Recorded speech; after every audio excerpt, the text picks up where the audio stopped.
Depending on where a player is selected in the draft, there will be different expectations for them. Obviously, if you're taken early in the draft, you're expected to outplay those taken after you to a degree. This isn't always the case, and everyone develops differently than others, so it's not always fair to compare players in different situations, and every piece of context needs to be taken into account.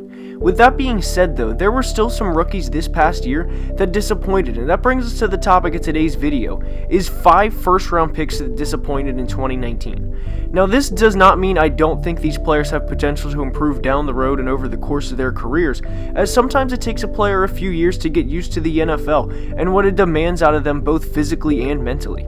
But for 2019, they were relatively disappointing. Now I will go ahead and say players like Quinn Williams and Jonathan Abram I did not include, as it's not their fault they got injured before their seasons even got underway. Before we get started though, make sure to like the video and subscribe to the channel, as all support is very much appreciated. Now with that being said, let's begin. The first player who disappointed in his rookie season, and I cannot stress this enough, this does not mean he will be a bust, but the 3rd overall pick, Quinn Williams. Quinn played in 13 games and started 9 and registered just 15 solo tackles and 28 total tackles. He had just 2.5 sacks and underperformed throughout his entire rookie season. He was compared a lot to Fletcher Cox coming out of Alabama, and Fletcher, like Quinn, didn't have the greatest rookie year, and we all know what type of game changer he is today in Philadelphia. The Jets overall had a very disappointing season from the start, as they straight up released their 3rd round pick Ja'Kai Polite before the season started, and their franchise quarterback missed a good chunk of his second season due to off-field activities. Quinn also disappointed, but with a year under his belt and only being able to go up from here, he should be better in year 2. The next rookie that disappointed was number 8 overall pick, TJ Hawkinson. TJ Hawkinson was drafted out of Iowa and was the highest tight end selected since the 49ers drafted Vernon Davis at 6th overall out of Maryland back in 2006. The good news for Lions fans regarding the future of their first round pick from last year is Vernon Davis also had a subpar rookie year, as he had just 265 receiving yards in 2006. Hawkinson's final totals were 32 catches for 367 yards and 2 touchdowns. Hawkinson was a huge disappointment in my opinion, aside from a week 1 game where he went for 131 yards and a touchdown against Arizona. During the first half of the 2019 season, it seemed every week tight ends were gashing the Cardinals left and right, and it started with TJ back in week 1. However, that was the peak of TJ's rookie year, was a 130-yard week 1 performance. It took TJ his next 7 games to total more yards than he had in week 1, and through 8 games of his career, he had just 286 yards. There was a reason Hawkinson was a first-round pick and was the highest drafted tight end in over a decade, and there's no doubt in my mind if he stays healthy, him and Matt Stafford in 2020 will be much improved. TJ Hawkinson will be a good target late in fantasy drafts.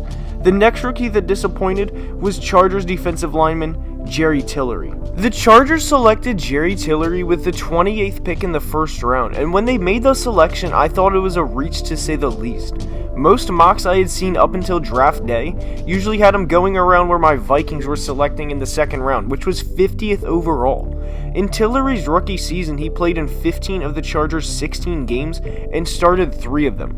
During this time, he had 17 total tackles and 2 sacks, which for a first-round pick isn't exactly getting it done. I'm not a huge Tillery fan, but given he has around him both Joey Bosa and Melvin Ingram, those two should at minimum take the pressure off of Tillery and give him some good one-on-one matchups and allow him to wreak havoc or disrupt plays.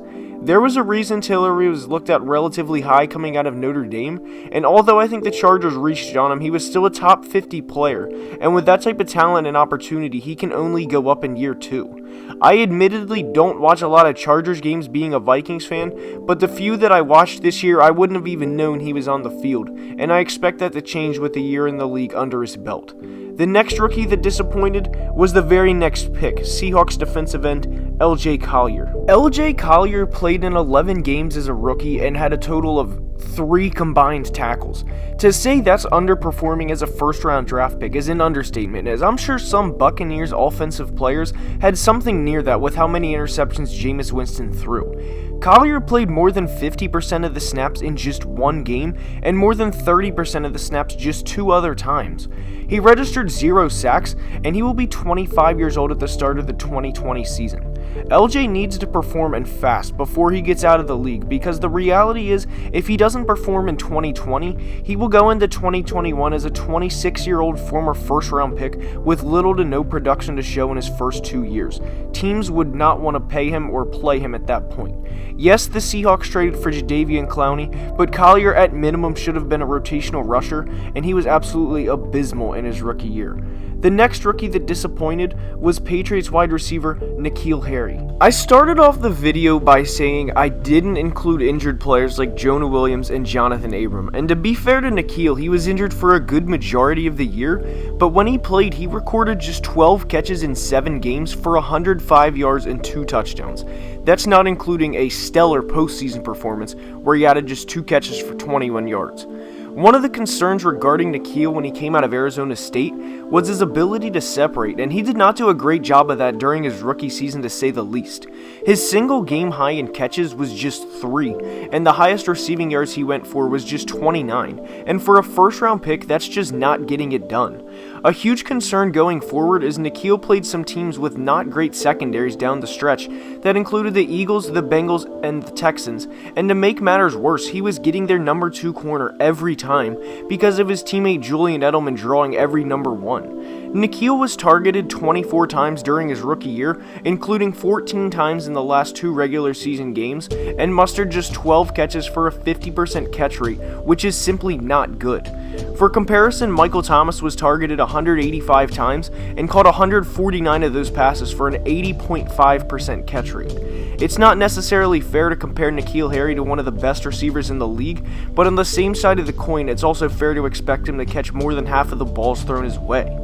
Those are the 5 disappointing first-round picks from the 2019 draft. There are several disappointments from the second round, and especially near the top of the second round, excluding Deebo Samuel and Cody Ford, but that's a topic for another day.